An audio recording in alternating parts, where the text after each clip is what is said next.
Bienvenue dans le Palais des Fantaisies, où nous allons décrypter aujourd'hui le rêve de Sophia.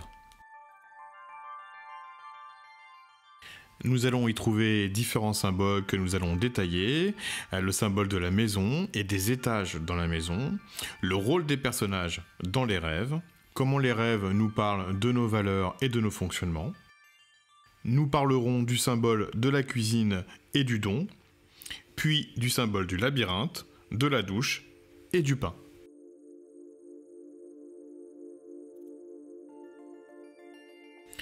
Alors, Sophia dans son rêve nous dit qu'elle est en famille, dans une maison avec ses parents.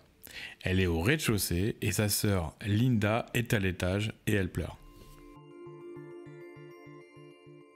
Son père lui fait remarquer que Linda pleure, qu'elle est fragile. Sophia, dans le début du rêve, est dans un lieu fixe, elle est dans une maison.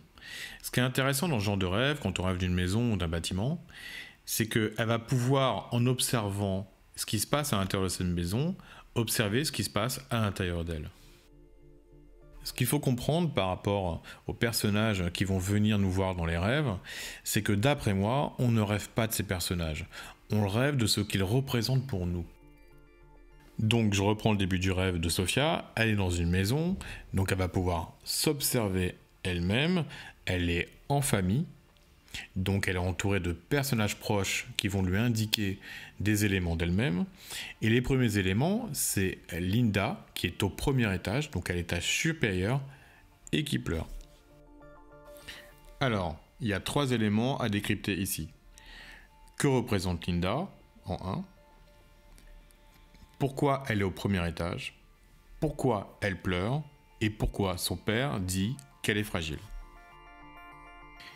Il n'y a que Sophia qui peut savoir ce que représente sa sœur Linda pour elle.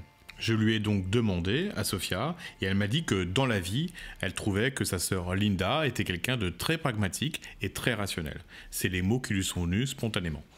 Donc dans le rêve, Linda représente le côté rationnel et pragmatique de Sophia. Et Linda est à l'étage supérieur dans le rêve. Cette partie du rêve vient nous indiquer que Sophia, dans la vraie vie, est dominée par son côté rationnel et pragmatique, représenté dans le rêve par Linda à l'étage supérieur. Alors, qu'est-ce que je veux dire par dominer ? Eh bien, par exemple, dans les choix que fait Sophia, on peut penser qu'aujourd'hui, ces choix sont plutôt faits de manière rationnelle qu'instinctive, par exemple. Le père de Sophia annonce que Linda est fragile. On doit se demander, que représente le père de Sophia pour Sophia ? Qu'est-ce qu'elle dirait de lui en quelques mots ? Pour Sophia, son père représente une forme de sagesse. C'est un sage, c'est quelqu'un qui a beaucoup de recul, et donc, à mon avis, dont on écoute les paroles. Le fait que Linda pleure et cette fragilité indiquée par le père annonce un déclin de Linda, donc du côté rationnel et pragmatique de Sophia. Dans la suite du rêve, Linda descend au rez-de-chaussée où elle va aller dans la cuisine retrouver Sophia et puis ses autres sœurs et son frère. Pour moi, ça montre bien qu'il y a un déclin de la valeur rationnelle et pragmatique puisqu'elle est redescendue au même niveau que les autres. Ensuite, la petite sœur de Sophia, Sabi, lui dit qu'elle devrait faire le tri autour d'elle, qu'il y a des personnes qui ne sont pas top. Et Sophia se défend, lui dit qu'elle a fait le tri, et Sabi acquiesce. Alors, il y a plusieurs éléments à décrypter. Le premier, c'est le lieu. Donc là, tout le monde se trouve à la cuisine. Que représente la cuisine dans les rêves ? Pour moi, la cuisine, c'est un lieu de don. C'est l'endroit où on va mélanger des éléments pour les cuisiner et les donner aux autres pour qu'ils se nourrissent. Mais dans le rêve de Sophia, tout le monde est à la cuisine, mais personne ne cuisine. Ou, formulé autrement, pourquoi est-ce que Sophia n'arrive pas à donner ou ne donne pas correctement ? C'est Sabi qui va apporter la réponse, puisqu'elle lui dit qu'il y a des personnes autour de Sophia qui ne sont pas top, et qui en gros il faut faire le tri. Mais pour moi, dans les rêves, on ne parle jamais de personnes. Donc quand elle dit qu'elle doit trier les personnes autour d'elle, on parle de réorganiser les valeurs de Sophia pour leur donner la bonne place. Et là déjà, on a vécu le déclin du côté rationnel et pragmatique. Sofia lui dit que ce tri elle l'a déjà fait, Sabrina acquiesce, ça veut dire qu'on va parler d'un travail intérieur qui est en cours chez Sofia. Il va ensuite y avoir un changement de lieu. On peut penser que toute la première partie du rêve était une forme d'introduction, qu'elle allait introduire les éléments symboliques qui vont suivre. Il faut garder à l'esprit que la première partie du rêve se termine dans une cuisine où on n'a pas cuisiné. Et je vous le rappelle, la cuisine, symboliquement, est le lieu où l'on mélange des aliments, c'est-à-dire des éléments de nous-mêmes, pour pouvoir faire quelque chose qui va nourrir les autres, donc pour donner aux autres. La suite du rêve va donc nous parler de la manière de donner de Sofia et comment l'améliorer. Je suis obligé ici de vous parler de Sofia. Sofia dans sa vie réelle, vous dire qui elle est pour que vous compreniez mieux l'interprétation du rêve. Sofia dans la vie réelle est quelqu'un qui a beaucoup à donner et qui donne déjà beaucoup. Elle a déjà écrit des livres et réalisé des podcasts. Le public que touche Sofia est un public quasiment exclusivement féminin. Elle a une énergie très en rondeur qui plaît beaucoup aux autres femmes, mais ses créations vont interpeller beaucoup plus difficilement les hommes. Alors, dans la suite du rêve, Sofia nous indique qu'ensuite, elle va dans un lieu qu'elle ne connaît pas, une espèce de lieu historique grandiose, comme on en trouve en Italie. Sofia, dans la vie réelle, pense vraiment à aller vivre en Italie. Alors, est-ce que le rêve nous parle de son voyage en Italie ?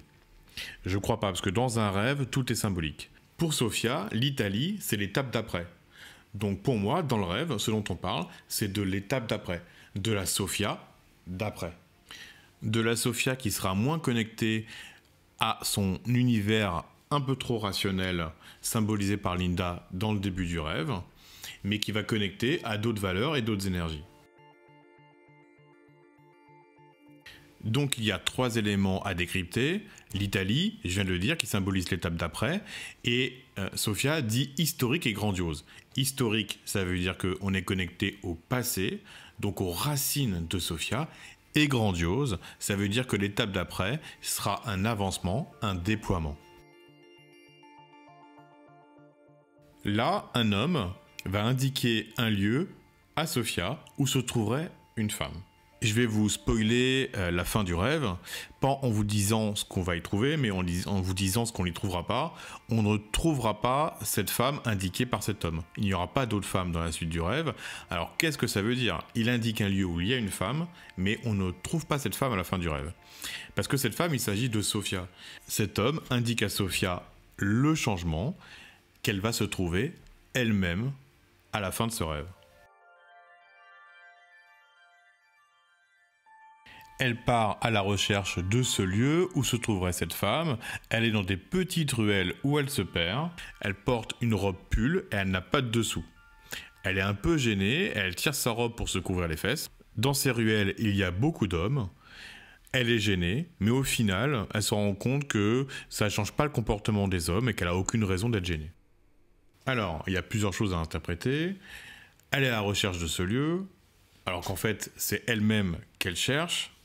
Elle est dans des petites ruelles, ça nous fait penser à un dédale, à un labyrinthe.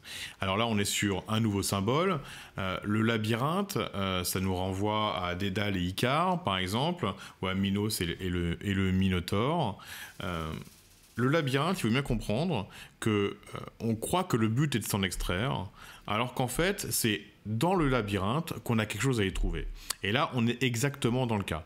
C'est dans ce dédale de rue que Sofia a quelque chose à comprendre.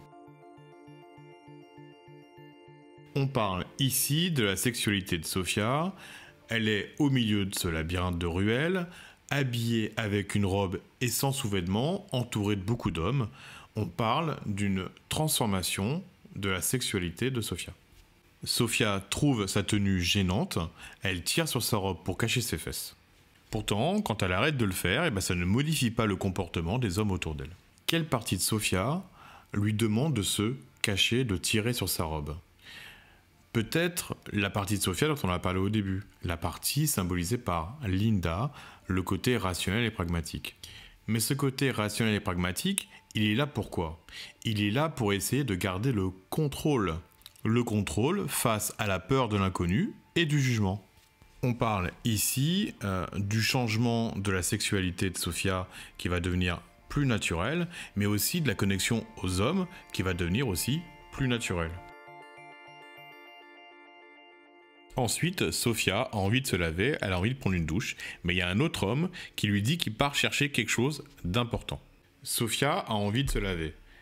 Se laver, prendre une douche, c'est pour se purifier. Et se purifier, ça veut dire se séparer de quelque chose. Mais là, elle n'a pas le temps de se doucher. Qu'est-ce que ça veut dire? Ça veut dire que le rêve ne parle pas de purification, ne parle pas de se retirer quelque chose. Le rêve nous parle de transformation, de réaménagement intérieur, et au travers de cet homme qui part chercher quelque chose d'important, d'une nouvelle connexion. Cette nouvelle connexion, on en a déjà parlé, puisque dans l'étape précédente, dans le labyrinthe, Sophia reconnecte aux éléments du masculin, elle connecte à sa sexualité avec les hommes, elle connecte aux hommes de manière générale, mais surtout, elle va connecter à son propre masculin, à ses qualités masculines. C'est ça ce que venait lui annoncer cet homme qui part chercher quelque chose d'important. Ensuite, Sophia s'empresse de prendre de la farine et de l'eau et fait un pain à la vitesse de l'éclair. Elle dit que son pain est magnifique, on dirait un pain de boulanger. Sophia est donc maintenant capable de donner. Le symbole de la cuisine, on y revient. Elle était dans la cuisine avec sa famille, il ne cuisinait pas. Et là, Sophia, reconnectée à son masculin, cuisine à la vitesse de l'éclair. Mais surtout, Sophia cuisine du pain. Alors qu'est-ce que c'est que le symbole du pain? Le pain, c'est la nourriture universelle. Ce que lui annonce le rêve à travers le pain, c'est que Sophia, qui dans la vie réelle donne beaucoup, mais donne à un public quasiment exclusivement féminin, va maintenant pouvoir donner quelque chose de plus universel, donc toucher les hommes et les femmes. Ça va être confirmé par la suite du rêve, puisqu'elle dit que son pain est impec au niveau de texture, il a une belle forme, il ne colle pas, mais surtout elle va dire ensuite qu'elle s'aperçoit que la farine blanche est devenue complète. Donc, ce qu'elle a à donner maintenant est beaucoup plus universel, elle peut le donner aux hommes et aux femmes, cela intéressera les hommes et les femmes. C'est complet comme sa farine. Pour résumer, je dirais que Sophia est en train de vivre une transformation intérieure sur ce qu'elle est elle-même, en faisant diminuer le côté rationnel et en reconnectant un peu plus par le bas au niveau sexuel à l'autre sexe et à ses qualités à elle masculines. Et si on y croit, devrait se matérialiser concrètement dans sa vie réelle, dans ce qu'elle a à donner. On arrive à la fin de ce podcast, c'était Mickaël pour le Palais des Fantaisies. N'hésitez pas à vous abonner si ça vous a plu. Vous pouvez retrouver le Palais des Fantaisies sur YouTube, Facebook, Instagram et sur la plupart des plateformes de podcast. Si vous voulez que je décrypte vos rêves, vous pouvez me contacter sur Twitter en cherchant le Palais des Fantaisies. Je vous dis à bientôt pour un prochain podcast.